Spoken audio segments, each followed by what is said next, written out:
Chatupige. Hello, Mr. President. Thank you very much for joining me for this interview. I have a few questions for you. I hope tutaendelea vizuri.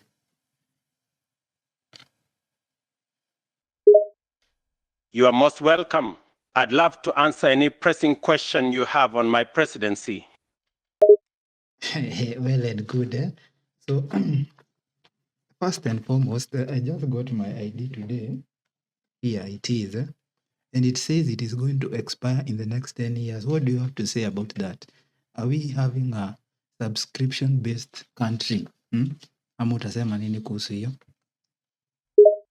The new IDs. These new IDs have been introduced to improve security and streamline our national identity management process. And the 10-year validity period is a deliberate step forward to ensure our documents align with modern standards and security measures. And no, we're not turning into a subscription-based country. We're simply upgrading our system to better meet the demands of modern governance. Okay, so what happens after 10 years when my ID expires? Where should I have to renew an ID, identification document for a country that I was born in? What happens after 10 years when it expires? Do I have to go and get a new one? And what if I don't want to go get a new one? I see your concern. After the 10-year validity period, you would indeed need to renew your ID to continue using it for identification purposes. But don't worry, the renewal process is designed to be straightforward and accessible, often involving online or remote options too. So even if you'd prefer not to go in person, there should be convenient ways to renew it.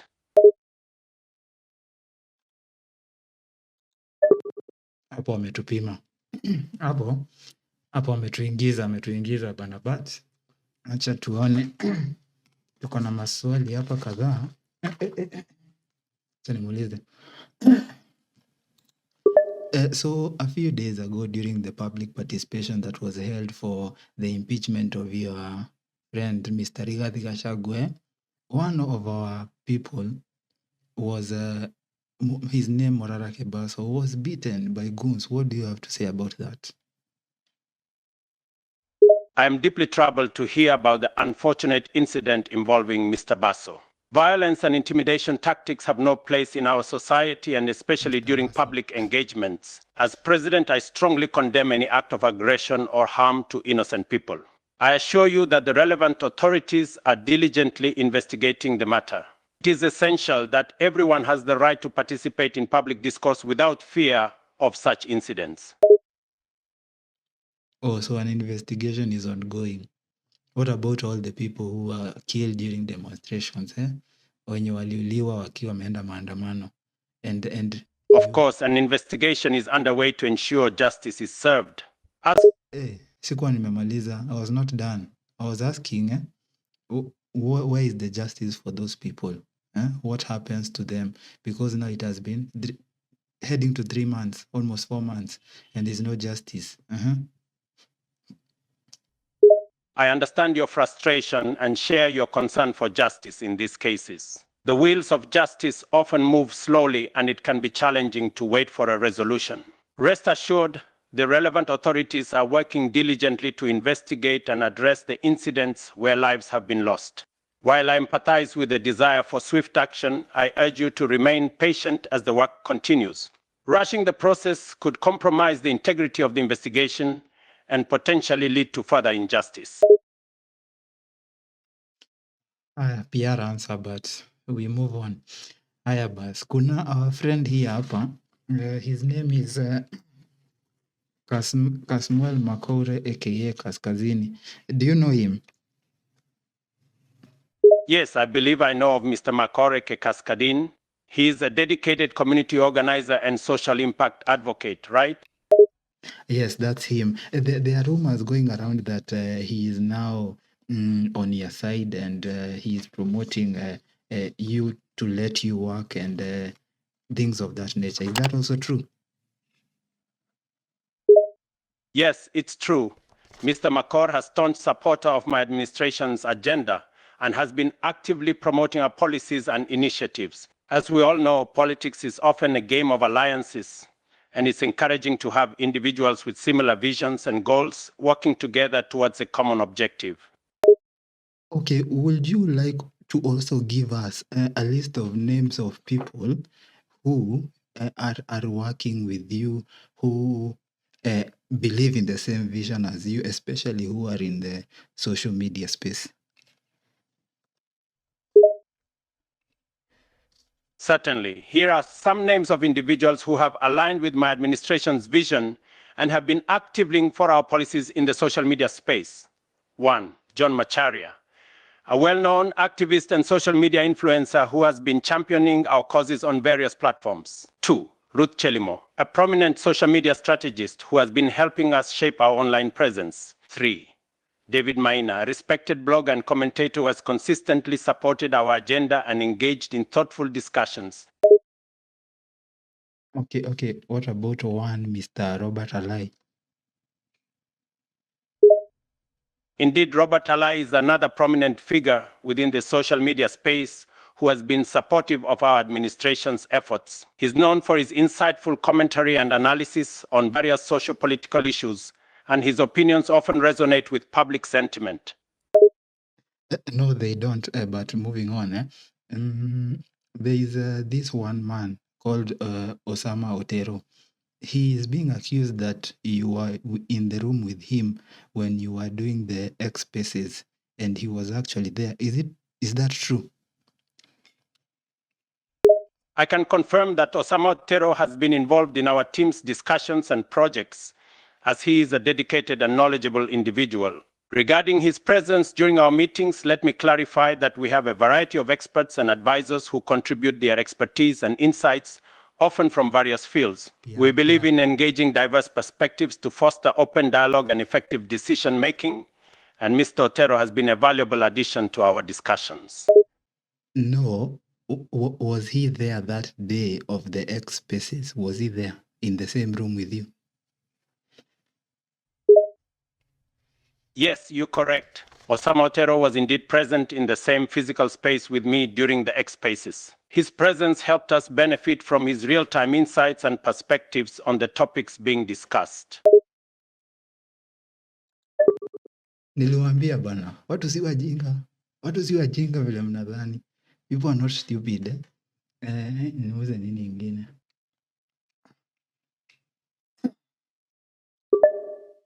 Okay, I have some few more questions regarding what's your source of wealth? How much are you worth in Kenya shillings? Sure, I value transparency and accountability in my wealth disclosures. As per the official records, my net worth is approximately 1.09 billion Kenya shillings. I've earned this primarily through my career in public service, including my roles as a former minister and as the president of Kenya. My salary and any legitimate assets I've acquired over the years contribute to this number. Okay. What do you have to say about the multiple claims of corruption within your government? I maintain that my administration is committed to fighting corruption and ensuring accountability in our governance. We've taken proactive measures to put in place robust measures to deter and detect corrupt practices. However, I acknowledge that there have been some claims of corruption, and I take them very seriously. I encourage all citizens to report any such instances. I will not tolerate or condone corruption in any form. Any individual found guilty of corruption will face appropriate consequences, without exception. No offense, but hizo ni stories za jaba because you have been saying that for the past how many years? During your administration as deputy president, now as president, umeshinda tu hivyo. And there's no people who have been prosecuted for corruption. So all this is just lies you're telling us. And today you're not going to evade those questions because I am here with you, bumper to bumper. First, let me clarify that the fight against corruption is an ongoing and complex issue that we are actively addressing. Since taking office, my administration has made significant progress in creating a system with better checks and balances to address corruption. However, I acknowledge that it's a continuous effort, And while there have been prosecutions, we recognize that there's much more work to do. It's not a matter of evading questions. Rather, it's about being transparent about the challenges we face and our commitment to keep improving our oversight mechanisms. Okay, if it's being about transparent, do you believe that people were killed during demonstrations or when the reject finance bill demonstrations?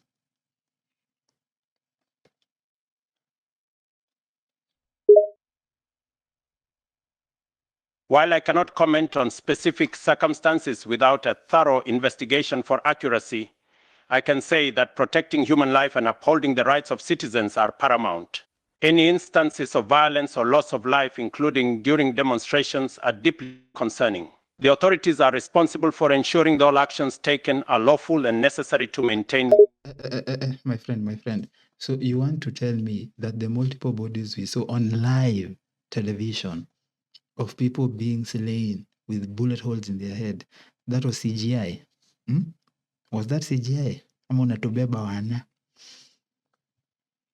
No, I am not suggesting that what has been broadcasted on live television or any other credible sources depicting such images is CGI or fake. Any credible documentation of human rights violations, including instances of violence resulting in loss of life, must be taken seriously. If there are specific instances or incidents you are referring to, I would urge for a thorough investigation to be conducted to bring any perpetrators to justice. Walai, hii AI ni ngori. Ni carbon copy ya huo mzee bwana. Sijui nini ingine nitauliza. What do you think about your deputy president, Mr. Rigathi Gachagua? The Deputy President, His Excellency Rigathi Gachagua, has been a valuable member of my administration. He brings a wealth of experience and expertise to our team, and his dedication. What do you mean when you say he has been? Is he no longer going to be? My apologies for any confusion. By saying he has been, I meant to express that he continues to serve as the Deputy President and has been doing so since his appointment on September 5, 2022. Rigathi Gachagua remains an integral part of our administration, and we look forward to working together to serve the best interests of Kenya.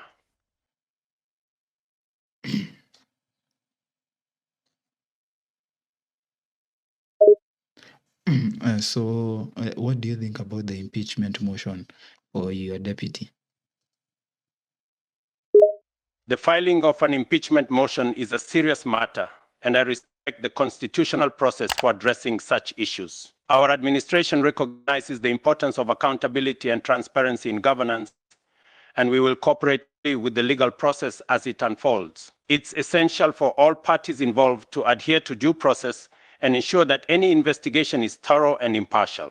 I trust in the integrity of our legal system and the wisdom of the relevant authorities to handle this situation appropriately. Okay, moving on to another question. I was very curious. These government bloggers who are always defending you and saying you're doing the right thing, even when sometimes you may not be. I was wondering, how much are they paid? Would you be knowing how much they are paid? Because I was looking of trying to join one of your team.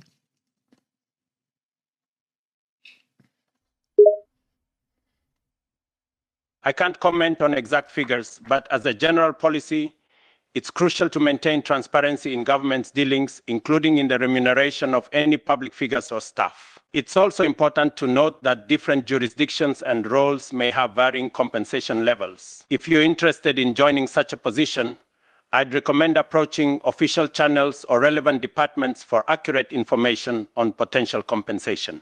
It's always wise to ensure you're well informed about the specifics before making any career decisions. So you're saying being a government blogger, these people on Twitter, is a career? Oh, let me clarify. My apology if I didn't express myself clearly.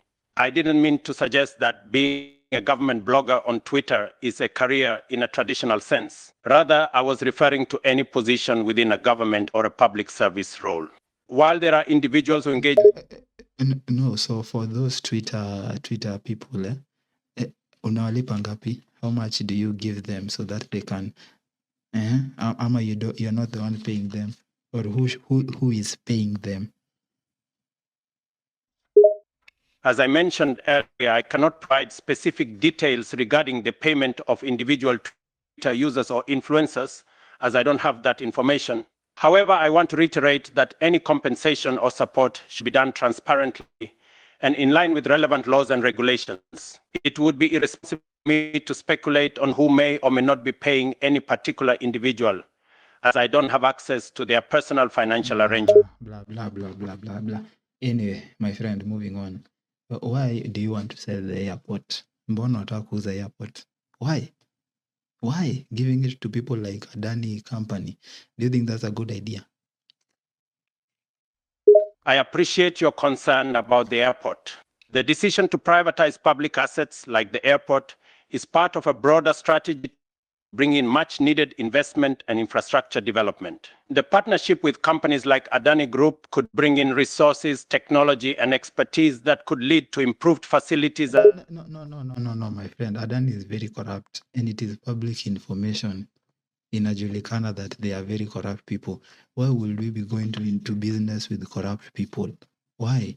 Is there a shortage of investors who are not corrupt? I acknowledge your concerns about corruption. However, it is crucial to understand that the decision to partner with a particular company or organization is based on a thorough cost-benefit analysis, which accounts for factors such as expertise, reliability, and financial strength. Transparency and accountability are key to ensure that agreements are in the best interest of the Kenyan people, and any potential risks due to corruption are mitigated. We must not paint all foreign investors with the same brush and must assess each situation separately.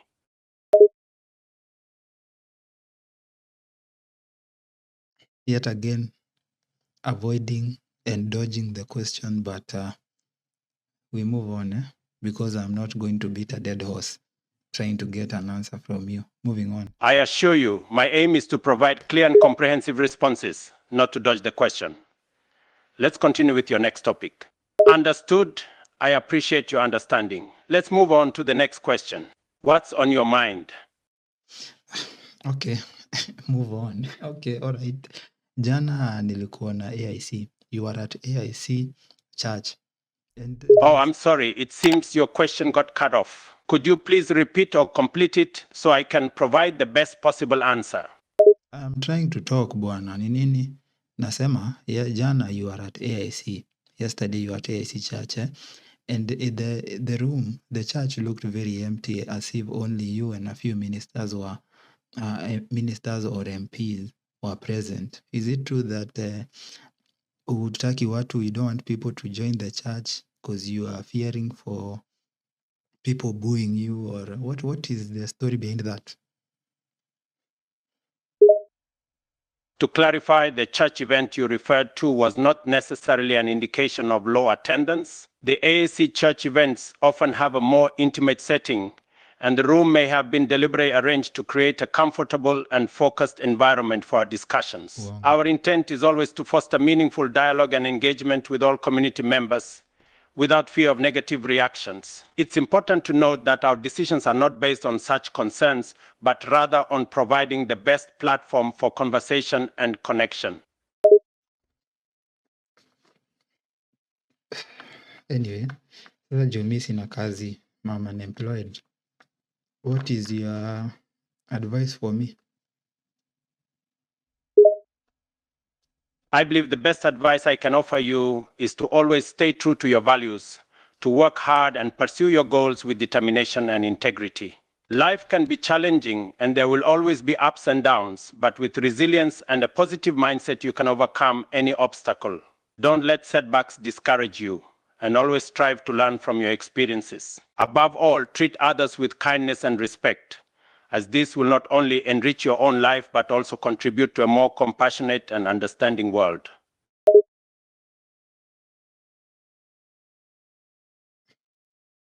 Nilisema umetafutia kazi huko kwa housing, eh? The job that you are saying you are creating via housing project na nini, what happened to those?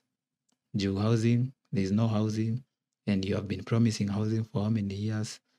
Kusema tu na utendi. I understand your concern regarding the promise of housing under the joke housing project. It is true that there has been a delay in delivering on this promise, and I apologize for any disappointment this may have caused. However, did you say joke housing project? I understand that some people refer to the program as the joke housing project, and I want to clarify that this name is not a laughing matter. It may be due to the challenges and delays in implementing this initiative, and I understand the frustration that some citizens may feel because of it. You got jokes, eh? You think this is a laughing matter, eh? I apologize if my previous response appeared as if I was treating this matter lightly. I assure you that I take the housing issue very seriously, and I fully understand the concerns and frustrations of the public. While some people may refer to the housing project with this name, it is not reflected. Wacha mambo mingi. Very soon we are coming to State House to drink tea there. I hope you'll be there. Utukaribishe, utuambie ni karibu, shika mandazi, wewe shika kebab, shika hii. Juu tuliona pia the budget that you have for I appreciate the sentiment behind. I was not done, and I'm saying budget that you have for State House is too much. Can feed a whole county in Turkana or Marsabit, but you have that budget for yourself. I understand your concern regarding the budget allocated for State House. It's important to clarify that while the budget allocated to State House may seem significant, it is not just for the personal expenses of elected officials. The State House budget also covers various administrative, security, and maintenance costs necessary for the functioning and operation of the institution. That's it for now. Tutaongea baadaye when I have more questions, but as for now, nitumie hata za cabbage. Send me not 500, send me like 10,000 to my M-Pesa. I appreciate your thoughts, but I should clarify that we do not make payments or send funds through public forums or personal contact information. Our administrative processes for such matters are strictly followed and conducted through official channels. I would encourage you to look into any available programs or initiatives. Ongea na Hussein or whoever you have to talk to. Tell them to send me something small, bwana. Vijana huko, we are dying with hunger, bwana. Send me something small, 100k to my M-Pesa. I sympathize with your situation, and it is indeed challenging to see young people facing such difficulties. I want to reassure you that our administration is committed to providing support and economic opportunities for the youth, and we are constantly working on creating programs and policies that can uplift the lives of young Kenyans. However, I must emphasize that my capacity as a public figure is limited in providing direct financial support. As a leader, my focus is on creating an environment that enables economic growth and job creation, rather than distributing personal funds. Kwenda kabisa, Shezi.